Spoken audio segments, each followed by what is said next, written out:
trying to keep him pinned. I hope he's still on there.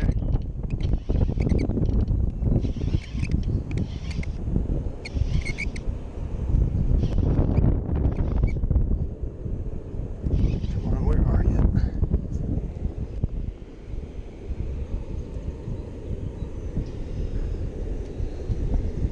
He probably got off.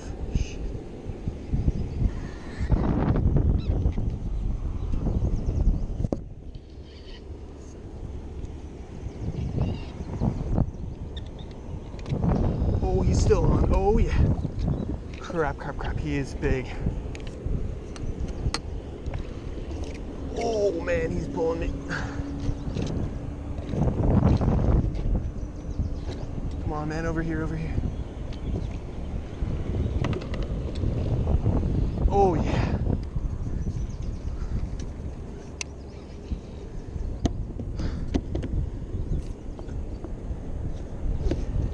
Alright, guys. First one of the day. That's a big one. It's probably around like 8 pounds.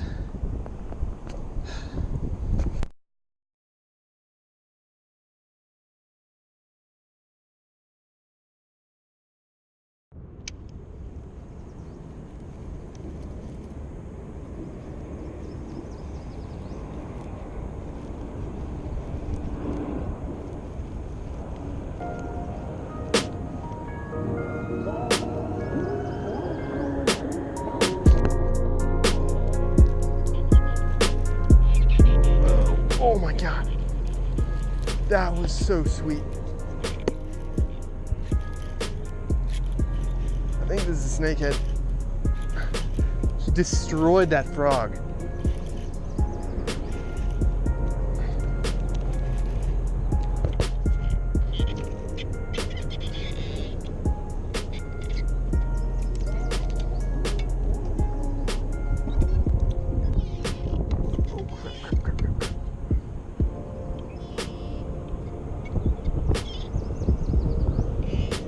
Where is he going? Oh my God.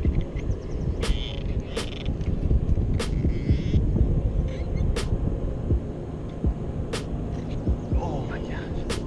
This guy might be big. Yeah, he's a little big. Not huge, but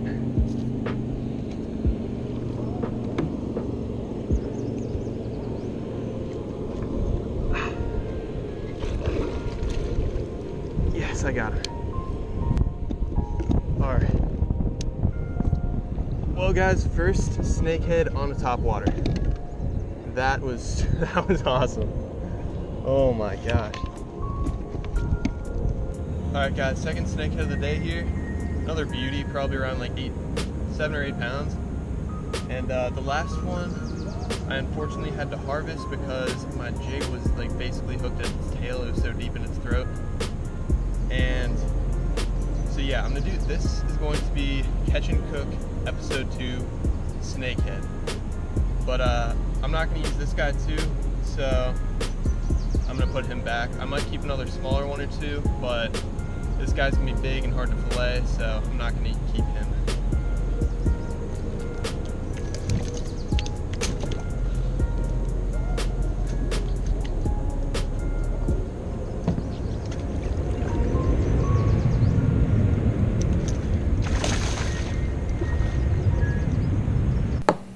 Okay, so this is the first snakehead that I caught today that I harvested, and I harvested another little guy that I didn't catch on camera. He was probably about like 3 or 4 pounds, and I'm going to take you through how to fillet it. So basically, you start off by making a slit behind the gill plate, and you can do it at an angle going into the gill plate to get a little bit more meat. I did that for the rest of the fillets. But then you just run your knife along the back of the fish, along the spine, all the way to the tail. And then once you do that, you continue to cut away meat from the spine, just running your knife along the spine, down the length of the fish. And once you do this enough times, the fillet will start to peel away from the rest of the fish.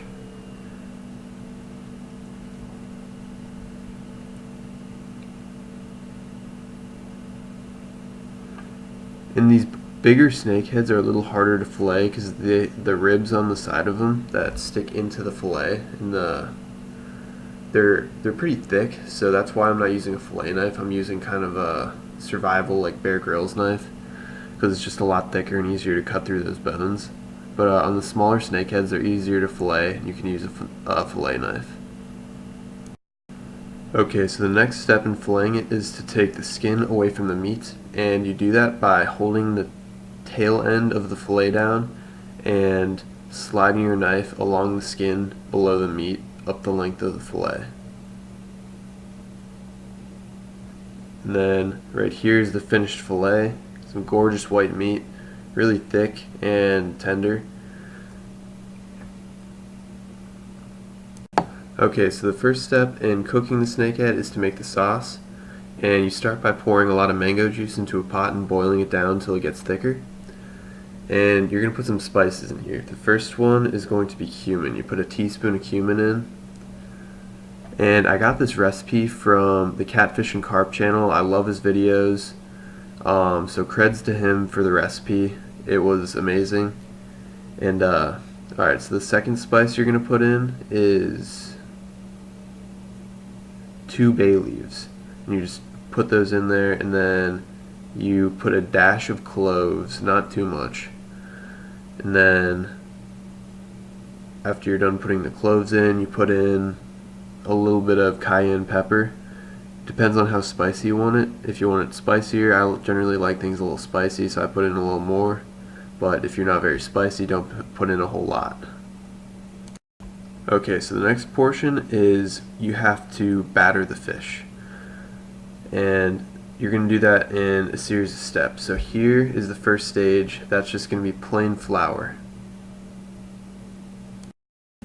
Next, you're going to get 2 cups of flour and put it in a bowl. You can put it in a tray if you want. It doesn't really matter, whatever you prefer. And then you're going to take 2 cups of coconut roughly and put it in with the flour. So like 1-to-1 coconut to flour ratio. Then you're going to mix that up with your hands or a spoon or whatever until it's all mixed in. And you're going to wait and continue preparing the rest of it.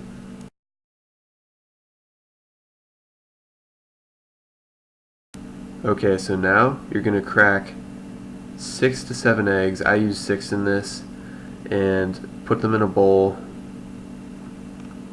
And you mix them up.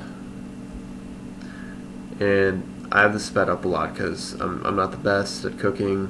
It takes me a while to do stuff like crack eggs and pour in spices. But I'm getting there. A few more catch and cooks for a couple different species, and I'll be on Food Network or something, I don't know. But yeah, so you mix it up, and then once you're done mixing, you pour the eggs in and you start stirring it until you get a thick paste.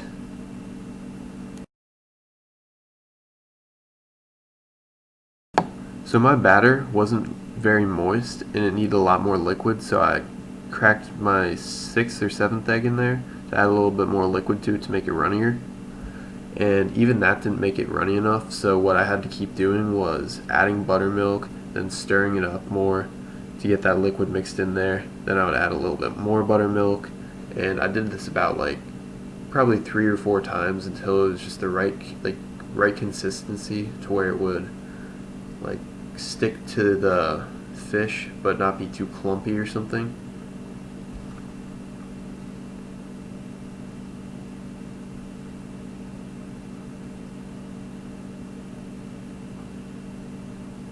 And right here is the finished batter. You want it to be kind of like this tan color because of the eggs, and just nice and runny like that. Okay, so now comes the deep frying part. So what I'm pouring in there right now is canola oil. You can use other types of oil. My mom's kind of a health nut and she wanted to use canola, so I was fine with that. And we put that in a deep fryer and we used the whole bottle of canola oil. The step in preparing the fish is you had to cut the fillet down the natural seam in the middle, and they have these ribs going along it, so you have to cut those out and any other ribs left in there. It's not very hard. Usually you can get them all in 2 cuts. And then you have 2 sides to the fillet. So then I have those right there, and then You just get a knife and cut those into even chunks, maybe about like 1 inch thick, 2 inches long, something like that. Not too big because you want them to be able to fry properly and cook the center.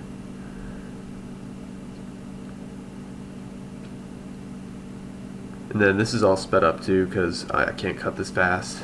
But so yeah, just make sure they're all fairly even sized chunks. And that's around the size you want it right there.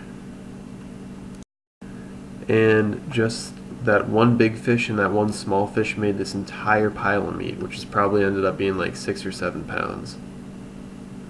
Alright, so now the process of actually frying it. So what you do is you soak the meat in buttermilk for maybe like 10 to 30 minutes beforehand, and you heat up the oil, and then you roll around the meat chunks that were soaked in buttermilk in the flour. And then once you're done with that, you put them in the batter. Once you have the floured meat chunks in the batter, you stir the batter up over them and cover them in batter. And I have some in the deep fryer right now. You can see they're this nice golden brown. They just came out beautifully. But alright, now here's me putting the battered chunks of snakehead in.